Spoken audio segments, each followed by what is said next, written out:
सबसे बड़ी जो इंस्पिरेशन है इस वक्त पाकिस्तान की, आई थिंक 95% पाकिस्तानियों की वही इंस्पिरेशन है, सर ईदी। हम्म। ईदी साहब जो हैं वो टोटली अपने अपनी ज़ात से मुबर्रा होकर उन्होंने काम किया है। हमारे अपने पेरेंट्स का जो टाइम था, 9 to 5 की जॉब थी, बहुत अच्छा, बहुत फ्लेक्सिबल और बहुत सुकून वाला काम टाइम था। किसी को उम्मीद नहीं थी कि हम इससे ज़्यादा कमा लें। लेकिन अब जो है ना, अब कंपटीशन आ गया, अब एरा बिल्कुल चेंज हो गया है। अच्छा, रिलेशनशिप कैसे मेंटेन करती है आप डोनर्स के साथ, वॉलंटियर्स के साथ और सपोर्टर्स के साथ? वेलफेयर जो है ना, वो आपकी इनर फीलिंग्स है, जिसके थ्रू आप काम करके ना अपने आप को सेटिस्फाइड करते हैं। अब हमारे पास ये, जैसे मेरा ये करियर नहीं है, प्रोफेशन नहीं है, मुझे भी बहुत कुछ सुनने को मिलता है कि तुम अपने लिए क्या कर रही हो। हर तो इंसान पे जो है वो जब वो लाइफ में कुछ ना कुछ करता है हम्म, सोसाइटी के लिए, अपने लिए, तो क्रिटिसिज्म उनके सामने आते हैं, चैलेंजेस आते हैं। तो हम्म। आपकी लाइफ में ऐसे कौन से क्रिटिसिज्म और चैलेंजेस आपने फेस किए ड्यूरिंग रनिंग एंड वेलफेयर? आपको पता है, जैसे अभी रमज़ान चल रहा है, हम्म। रमज़ान में ऑब्वियसली सबसे ज़्यादा जो है इन्फ्लेशन बहुत ज़्यादा हो गई है। आम आदमी के लिए अपना किचन मेंटेन करना और उसको सस्टेन करना बहुत बहुत मुश्किल है। बहुत मुश्किल हो गया है। हीर की अब तक नोटेबल अचीवमेंट्स कौन सी है? और नो डाउट हमारे साथ पाकिस्तान रेंजर्स ने भी बहुत ताउन दिया है। जब जब हमने कैंप के लिए उनको कॉल दिया, उन्होंने हमारे साथ बहुत ताउन किया है। एक्चुअली हील का जो नाम है वो एब्रीविएट करता है हेल्थ, एजुकेशन, एम्पावरमेंट, रिसोर्सेज पे। आपकी वेलफेयर का जो बेसिक विजन है वो क्या है? लेकिन जो इंसानियत की खिदमत होती है ना, ये आई थिंक ये गॉड गिफ्टेड सलाहियत है जो अल्लाह ताला हर इंसान में थोड़ा थोड़ा देता है, लेकिन कुछ इंसानों में कुछ ज़्यादा दे देता है।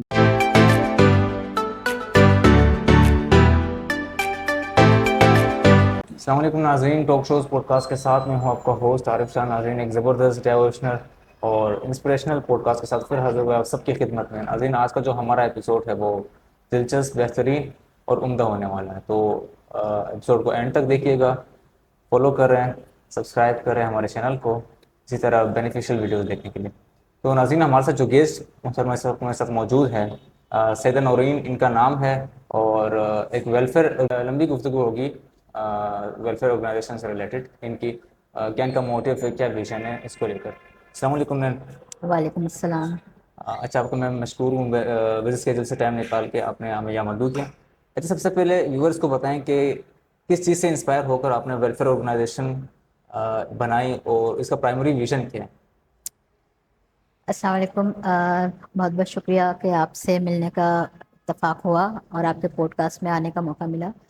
सबसे पहले तो ये है कि जब इंसानियत की खिदमत की बात आती है तो उसके लिए जो है ना, कोई इंस्पिरेशन की ज़रूरत नहीं होती। मतलब ये एक समटाइम्स एक गॉड गिफ्टेड होता है कुछ लोगों के अंदर, और समटाइम्स ये होता है कि कुछ लोग अ, कुछ टाइम एज गुजारने के बाद, अपने सराउंडिंग्स में इश्यूज देखने के बाद, फिर उनको इस चीज़ का मोटिव इनके दिल में पैदा हो जाता है। सही। तो ऑब्वियसली इंस्पिरेशन को भी हम एसोसिएट कर सकते हैं इसके साथ। लाइक जैसे हम किसी अच्छी पर्सनालिटी को, कंसर्न पर्सन को ऐसा कुछ करते हुए देखते हैं तो हमें उनसे इंस्पिरेशन आ जाती है।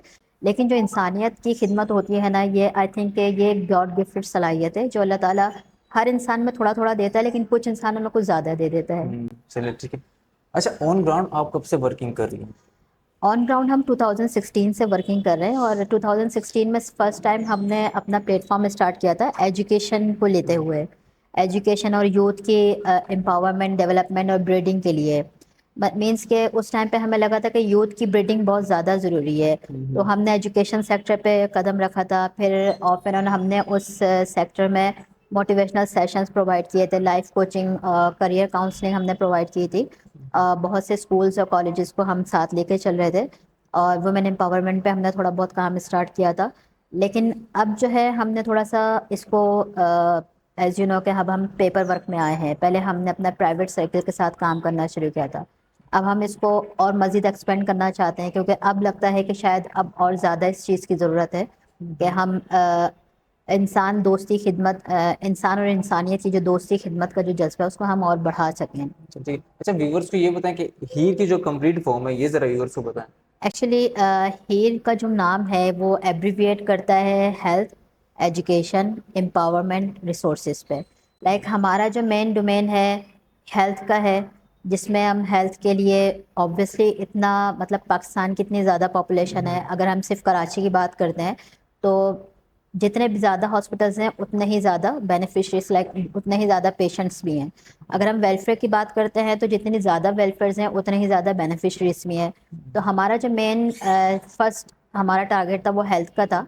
हेल्थ में हम इस तरह से काम करते हैं कि अब तक करते आ रहे हैं कि जो नॉन अफोर्डिंग पेशेंट्स होते हैं उनको हम हॉस्पिटल्स वगैरह में एकोमोडेट करवाते हैं, उनके जो भी ट्रीटमेंट एक्सपेंसेस होते हैं वो बियर करवाते हैं अपने प्लेटफॉर्म के थ्रू। जो मेडिकेशंस जो उनके अफोर्ड से बाहर होती हैं हम वो अफोर्ड अरेंज करवाते हैं उन लोगों के लिए। देन एजुकेशन पे अगर हम आ जाए तो वही हमारा काम कि एजुकेशन पे हम डिफरेंट स्कूल्स और यूनिवर्सिटी और यूथ साइट को हम टारगेट करते हैं, उनको करियर काउंसलिंग प्रोवाइड करते हैं, उनको जो उनका एक विजन है एजुकेशन के बाद आगे क्या करना है, क्या करना उनके लिए बेहतर है, उस पर हम काम करते हैं। देन हम वुमेन एम्पावरमेंट पे काम कर रहे हैं, लाइक हम जेल, विमेंस जेल और जुवेनाइल जेल में हम सेशंस, रिहैब सेशंस प्रोवाइड करते हैं। और ऑब्वियसली ये जो एजुकेशन और एम्पावरमेंट की जो फील्ड है वो काफ़ी वास्ट है, इसमें हमें बहुत कुछ सीखने को भी मिल रहा है। देन जो रिसोर्सेज है, HEER, health education empowerment resources. Resources हमारे जो भी डोनर्स हैं या स्टेक होल्डर्स हैं या जो जो हमारे साथ इन टच हैं इस कार्य खैर में काम करने के लिए, तो हम उनके थ्रू रिसोर्सेज बनाते हैं, उन रिसोर्सेज को हम यूटिलाइज करवाते हैं ग्रेजुअली डिफरेंट डिफरेंट डोमेन्स पर। चलिए ठीक है, ज़बरदस्त काम कर रही हैं आप। अच्छा, आपकी वेलफेयर का जो बेसिक विजन है वो क्या है? वैसे तो बेसिक विजन की अगर हम बात करें तो वो तो आपको पता है, इंसान दोस्ती खिदमत। हम्म। लेकिन हमारी जो वेलफेयर है, हम नॉन पॉलिटिकल बाइस है, नॉन रिलीजियस बाइस है, इसमें हमारा किसी भी बेनिफिशियरी के साथ कोई पर्सनल रिलेशन नहीं है। वो एक सिर्फ इंसानियत की खिदमत के रिलेशन के साथ हम काम कर रहे हैं। ये हमारा मेन विजन है। और मेन विजन में अगर हम इसको ऐड ऑन करते चले जाएं तो बहुत सारे विजन्स हाँ हाँ एसोसिएट हो बिल्कुल, जाते हैं। और दरवाजे खुल जाते हैं, वाइड हो जाती है बिल्कुल। चीज़, ठीक है। अच्छा, हीर की अब तक नोटेबल अचीवमेंट्स कौन सी है? नोटेबल अचीवमेंट्स जो हैं अगर हम देखते हैं ना तो सबसे ज़्यादा तो हेल्थ सेक्टर पे हमने काम किया है। अच्छा। हमारे इतने बेनिफिशरीज हैं, हमने मेडिकल कैंप्स कंडक्ट करवाए हैं, हमने फ्लड विक्टिम एरियाज जो है हमने वहाँ पे मेडिकल कैंप्स करवाए हैं। और नो डाउट हमारे साथ पाकिस्तान रेंजर्स ने भी बहुत ताउन दिया है। जब जब हमने कैंप के लिए उनको कॉल दिया उन्होंने हमारे साथ बहुत ताउन किया है। इवन उन्होंने हमें डॉक्टर्स तक प्रोवाइड किए, अपने हमें डिप्लॉयमेंट प्रोवाइड की। हेल्थ के ऊपर हमारा बहुत काम है, मतलब चाइल्ड वेलफेयर के ऊपर हमने बहुत काम किया है, क्योंकि आपको पता है बच्चों का जो एक सेगमेंट है वो एक इमोशनल सेगमेंट होता है, पेरेंट्स के लिए भी, डॉक्टर्स के लिए भी, बच्चों के खुद के लिए भी, कि जब बच्चा कोई भी किसी भी ड्रास्टिक मेडिकल कंडीशन के साथ आता है तो वो खुद भी बहुत ज़्यादा फ्रस्ट्रेट हो जाता है। तो हमने बच्चों के सेगमेंट पे बहुत काम किया मेडिकली। अच्छा, ज़बरदस्त हो गया। अच्छा, सोशल कॉजेज़ की अगर हम बात करें, पाकिस्तान में तो इसका रेशो भी काफ़ी हद तक है ना। आपकी ऑर्गेनाइजेशन सोशल कॉजेज़ पर कैसे फोकस करती सोशल कॉजेस जो है ना, ये डिपेंड्स करता है कि आपको पता है जैसे अभी रमज़ान चल रहा है, है? रमज़ान में ऑब्वियसली सबसे ज़्यादा जो है इन्फ्लेशन बहुत ज़्यादा हो गई है। आम बिल्कुल। आदमी के लिए अपना किचन मेंटेन करना और उसको सस्टेन करना बहुत बहुत मुश्किल है। बहुत मुश्किल हो गया है। रमज़ान हम अपने और ओकेजन्स के साथ साथ चल रहे हैं, लाइक अभी रमज़ान चल रहा है तो रमज़ान में हम राशन ड्राइव के ऊपर फोकस कर वर्किंग रहे हैं, होती है। हम उस कॉज को पूरा करने की कोशिश कर रहे हैं। देन हम इफ्तार ड्राइव करेंगे, उसके ऊपर हम फोकस करने की कोशिश कर रहे हैं। देन उसके बाद कुछ बेनिफिशरीज हमारे ऐसे हैं जो बिल्कुल ही जिनके पास सिवाय अल्लाह के और कोई भी दुनिया का आसरा नहीं है, तो हम उनके लिए वर्कआउट करने का हम प्लान करते हैं। और फिर हेल्थ का तो वैसे भी आपके साथ पता है लगा ही रहता है, हेल्थ के लिए कोई किसी ओकेजन की ज़रूरत तो होती नहीं है। एजुकेशन का जो है, एजुकेशन के लिए बेस पर हम सेशंस प्रोवाइड जो करते हैं, एक्सपो, एजुकेशन एक्सपो होती है तो वहाँ पर हम स्टूडेंट्स को गैदर करते हैं उनको, क्योंकि आजकल जो स्टूडेंट्स का जो मेन सिनेरियो जा रहा है ना, मतलब उनकी डिग्रीज और उनके एम्बिशंस, उनके पैशन तीनों डिफरेंट सिमतों में जा रहे हैं। लाइक हम अपनी अगर बात करें तो हमारे पास ये था कि बचपन से सुनना है कि भाई डॉक्टर बनना, डॉक्टर बनना, तो हमारे पास एक विजन था कि हमें डॉक्टर बनना है। कोई बच्चा है हमें मुझे टीचर बनना है तो उसके पास एक विजन था। जनता अब बिल्कुल। पता है अब इतनी ज़्यादा कंपटीशन हो गया, इतना ज़्यादा एरा वास्ट हो गया है, एआई आ गया है, एक फील्ड से निकल के बाहर झांको तो एक नई अट्रैक्टिव चीज़ नज़र आ रही होती है। तो बिल्कुल बच्चों का ऐसे। ये है कि अब इंजीनियरिंग में तो पढ़ रहे हैं बच्चे, लेकिन इंजीनियरिंग डिग्री कंप्लीट करने के बाद वो अनदर लाइन में जो है अपना करियर तलाश कर रहे हैं, तो इनको जो है ना इन सब चीज़ों की एक सिम्प देनी है।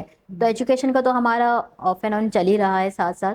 वुमेन एम्पावरमेंट के लिए मैं ये समझती हूँ कि वुमेन एम्पावरमेंट के लिए हमें काम बहुत ज़्यादा करना है और करते ही रहना है, क्योंकि आपको पता है कि वुमेन्स जो है ना वो किसी भी मुल्क की, नेशन की जो है ना एक औरत, वो बेशक बड़ा रोल प्ले करती है। बहुत बहुत बड़ा बड़ा रोल प्ले करती है, और हर लाइफ के हर इस स्टेजेस पे उसका रोल जो है वो बहुत इंपॉर्टेंट होता है। चलिए ठीक है।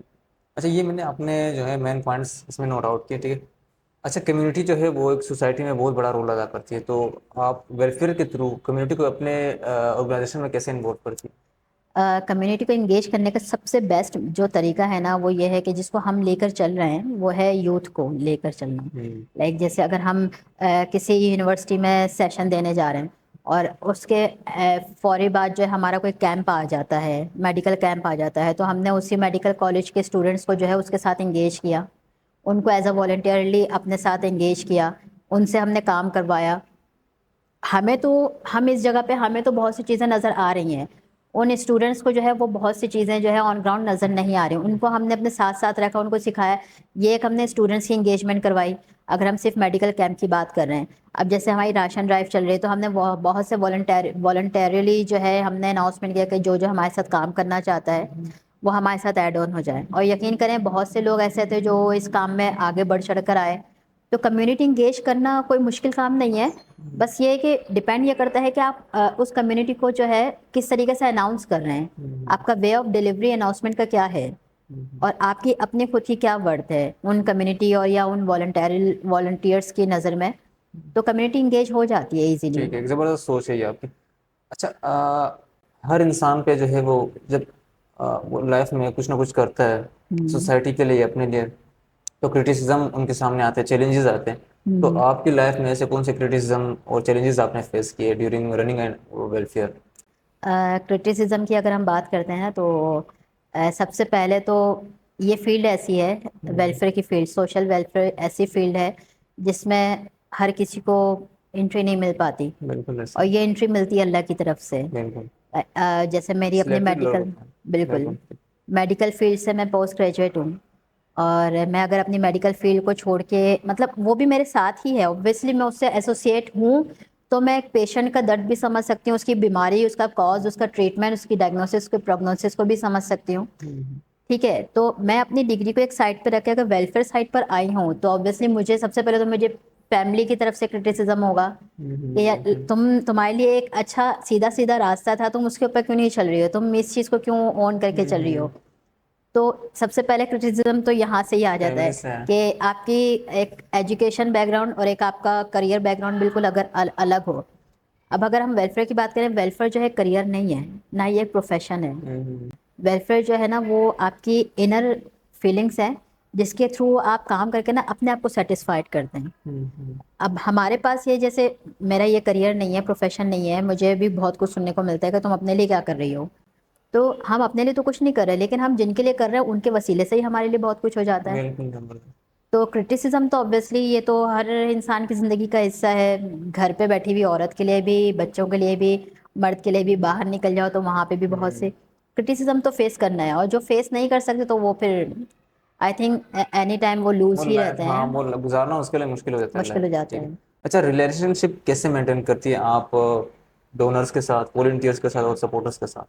ये बहुत अच्छा सवाल है, क्योंकि जो भी डोनर होगा वो मेरा अपना कोई रिश्तेदार नहीं लगेगा, कोई भी स्टेक होल्डर होगा वो मेरे किसी भी सिम से वो मेरा रिलेटिव नहीं लगेगा, कोई भी बेनिफिशियर है, ठीक। और वो भी मेरा कहीं से भी रिश्तेदार नहीं रखता। इसीलिए मैंने कहा कि हम नॉन पॉलिटिकल बायस, नॉन रिलेशन बायस चल रहे होते हैं।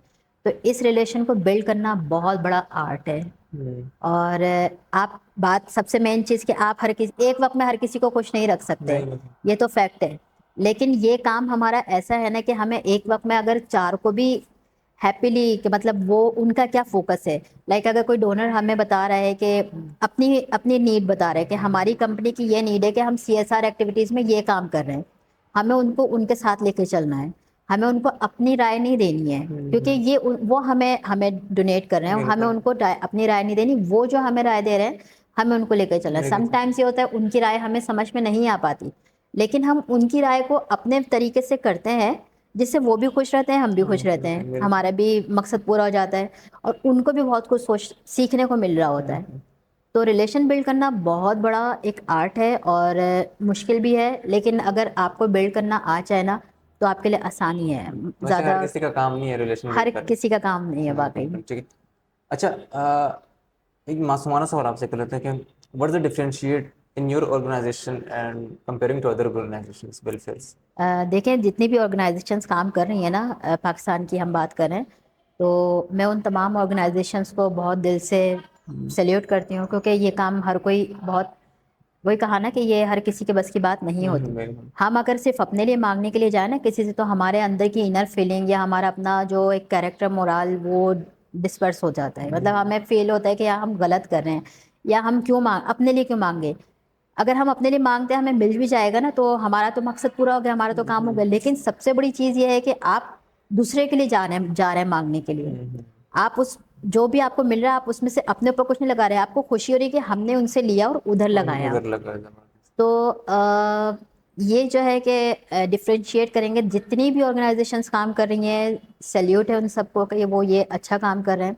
और हर ऑर्गेनाइजेशंस देखें, हर ऑर्गेनाइजेशन जो है ना वो एक से बढ़कर एक अच्छा काम करने की कोशिश कर रही है। कोई ऑर्गेनाइजेशन ये है जो सिर्फ और सिर्फ हेल्थ पे काम कर रहे हैं, और कुछ हैं कि जो सिर्फ एजुकेशन पे चल रहे हैं, कुछ हैं जो एम्पावरमेंट पे चल रहे हैं, कुछ हैं सिर्फ वुमेंस के लिए काम कर रहे हैं, कुछ ऑर्गेनाइजेशन है जिन्होंने अपने डिफरेंट डोमेन्स रखे हुए हैं, पार्शली सबके साथ वो काम कर रहे हैं। हमारा जो मेन डिफ्रेंशिएशन अगर मैं कह लूँ तो एक सोच है हमारी, डिफ्रेंशिएट की जाए। हमारी जो वेलफेयर है, जो मैंने मेरा जो अपना मेन विजन था इसको स्टार्टअप लेने का, वो ये था कि अब जो आने वाला टाइम है ना वो टोटल ही चेंज टाइम है। मतलब वो ऐसा टाइम है आने वाला कि उसमें जो हमारी आउटडेटेड सिलेबस है ये बिल्कुल ख़त्म हो जाएगा। सही। एआई आ गया है, टेक्नोलॉजी आ गई है, टेक्नोलॉजी फील्ड की स्टडीज़ रहेंगी और डे बाय डे टेक्नोलॉजी मज़ीद वास्ट होती चली जा रही है, एक जगह कांस्टेंट नहीं है। नहीं है बिल्कुल। तो जब तक हम अपने आप को अपडेट नहीं करते रहेंगे ना तो हम आगे नहीं बढ़ सकते। तो जो हमारा मेन डिफ्रेंशिएशन की अगर हम बात करते हैं ना, तो हमारा मेन मोटिव ये है कि हम एजुकेशन एम्पावरमेंट को उस अपडेट वर्जन के साथ लेकर चलें। ठीक है जबरदस्त। हमारा मकसद ये है कि हम स्टूडेंट्स को जो है आईटी हाईटेक सिटीज़ की तरफ लेकर आएँ, आईटी क्या एंटरप्रेन्योरशिप की तरफ लेकर आएँ, मेंटोरिंग पर लेकर आएँ उनको। ना कि ये आउटडेटेड सिलेबस पढ़ने के बाद वो एक स्ट्रगलिंग लाइफ के बाद जो है वो एक कांस्टेंट सीधी सीधी लकीर वाली लाइफ, वो तो अब ख़त्म ही हो गया। 9 to 5 वाला तो सिस्टम ख़त्म ही हो गया अब। बिल्कुल खत्म है। हमारे पहले के जो हमारे अपने पेरेंट्स का जो टाइम था, 9 to 5 की जॉब थी, बहुत अच्छा, बहुत फ्लेक्सिबल और बहुत सुकून वाला काम टाइम था। किसी को उम्मीद नहीं थी कि हम इससे ज़्यादा कमा लें। लेकिन अब जो है ना, अब कंपटीशन आ गया, अब एरा बिल्कुल चेंज हो गया है। तो हमारी डिफ्रेंशिएशन ये हो सकती है जो मुझे लगता है कि और दूसरी दूसरी ऑर्गेनाइजेशंस भी कर रही होंगी, लेकिन हमारा जो मेन रोल है और इंशाल्लाह इन फ्यूचर हमारा ये रोल सामने सबके आएगा भी, कि हम आईटी पे काम करना चाह रहे हैं। लड़कियों को भी, वुमेंस को भी, लड़कों को भी, स्टूडेंट्स को भी हम आईटी के एक हब के ऊपर लेकर आना चाहते हैं, ताकि आने वाले वक्त में वो फिर अपने आप को सस्टेन तो कर सकें। बिल्कुल जबरदस्त। अच्छा, इन फ्यूचर आप कोई ऑर्गेनाइजेशन को लेकर आप क्या प्लान है फ्यूचर? इन फ्यूचर जो है ना, आपको पता है कि अभी आपको पता है कि बहुत कुछ चेंज होने वाला है। अब जैसे 2050 का जो एक हाफ सेंचुरी आ गई 25 की, 2030 में तो हमारे वो गोल्स ही हैं जो यूएनओ ने तमाम दुनिया को दिए हैं। उन गोल्स को पूरा करने का टाइमलाइन 30 पे ख़त्म हो रही है। ठीक है। तो हम 30 से पहले इतना कुछ तो करें, कोई ना कोई एक ऐसे प्रोजेक्ट पे काम करें, कोई ऐसा प्रोजेक्ट हम लेकर चलें, सामने लेकर आएँ जो आगे सस्टेनेबिलिटी को दिखा रहा हो। क्योंकि अभी जो हम काम कर रहे हैं, अगर हम सिर्फ पाकिस्तान की बात करेंगे, कोई एक सेक्टर भी ऐसा नहीं है कि जिसमें हमने सस्टेनेबिलिटी को शो किया हो। वही एज इट इज़ ऑर्गेनाइजेशंस बढ़ती जा रही हैं, वही जितनी बढ़ती जा रही हैं उतने ही बेनिफिशरीज बढ़ते चले जा रहे हैं। ऐसा नहीं हुआ कि जितनी ऑर्गेनाइजेशंस बढ़ी हैं तो बेनिफिशरीज कम हो गए। जैसे जैसे रोड्स बढ़ रही हैं वैसे वैसे गाड़ियाँ बढ़ रही हैं, जैसे जैसे अंडर बाईपास बनते चले जा रहे हैं वैसे वैसे और ट्रैफिक का लोड बढ़ता चला जा रहा है। तो ये पाकिस्तान में ये ड्रॉबैक चल रहा है कि आप जो है ना अपने आप को अपडेट करने के लिए बहुत ज़्यादा मेहनत करनी पड़ेगी या बहुत ज़्यादा स्ट्रगल करनी पड़ेगी। तो आने वाला जो टाइम है ना वो तो टोटली टेक्नोलॉजी टाइम है, उसके लिए तो हमें अपने वर्जन को, अपने आने वाले वर्जन जो बच्चे हमारे आ रहे हैं अपडेट करना मैंने। उनको अपडेट करते रहना पड़ेगा। तो ठीक। हमारा मेन फोकस ये है कि हम इस चीज़ के ऊपर आए, कंटिन्यूस लर्निंग के ऊपर आए। ठीक है। अच्छा नौरीन, ये अपने ज़बरदस्त और पॉइंट्स ट्रिगर किए, हम इसको कंटिन्यू करते हैं, ठीक। अच्छा नौरीन, मैं आपसे दो तीन क्विक क्वेश्चंस करता हूँ, उसके बाद चीज़ें रैप अप करते हैं, ठीक है। वेलफेयर चलाते वक्त आप किससे इंस्पायर्ड हुई है? सबसे बड़ी जो इंस्पिरेशन है इस वक्त पाकिस्तान की, आई थिंक 95% पाकिस्तानियों की वही इंस्पिरेशन है, सर ईदी। ईदी साहब जो हैं वो टोटली अपने अपनी ज़ात से मुबर्रा होकर उन्होंने काम किया है। उन्होंने, वो चाहते तो उनके पास इतनी पावर थी कि वो बहुत कुछ उनको वो गेन कर सकते थे, ले सकते थे अपनी ज़ात के लिए। उन्होंने अपनी ज़ात के लिए कुछ नहीं लिया। उन्होंने कभी पॉलिटिक्स में आने की कोशिश नहीं की। उन्होंने कभी किसी के साथ पर्सनल रिलेशंस नहीं बनाए कि किसी डोनर्स के साथ पर्सनल रिलेशन हो। उन्होंने टोटल ही अपने बेनिफिशरीज के लिए काम किया और लोगों ने उन पर ट्रस्ट भी किया। तो आई थिंक वो बहुत बड़ी जो है हमारे लिए इंस्पिरेशन भी हैं। ठीक है। और उनके लिए तो बेशक बहुत सल्यूट, जितना भी सल्यूट करें हम कम है। काम है बिल्कुल। अच्छा नौरीन, इस वक्त हम मौजूद हैं हुसैनी ब्लड बैंक में, और कभी ऐसा सिनेरियो क्रिएट हुआ है कि आपको ब्लड की ज़रूरत हो या आपने ब्लड डोनेट किया हो, सीबीसी टेस्ट करवाया हो हुसैनी ब्लड बैंक से, तो क्या रिस्पॉन्सेज आए आपको इसके?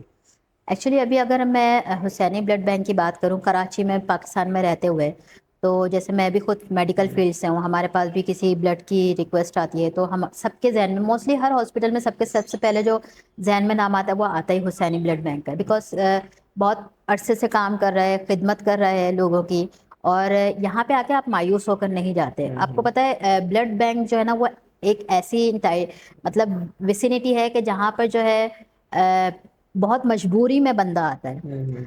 हर हॉस्पिटल में हर ब्लड ग्रुप नहीं होता, और हर पेशेंट का ब्लड ग्रुप ज़रूरी नहीं है कि वो उस हॉस्पिटल में मौजूद रहे। और जो मतलब जैसे समटाइम्स अल्टरनेट ब्लड भी हम पेशेंट को ट्रांसफ्यूज कर देते हैं।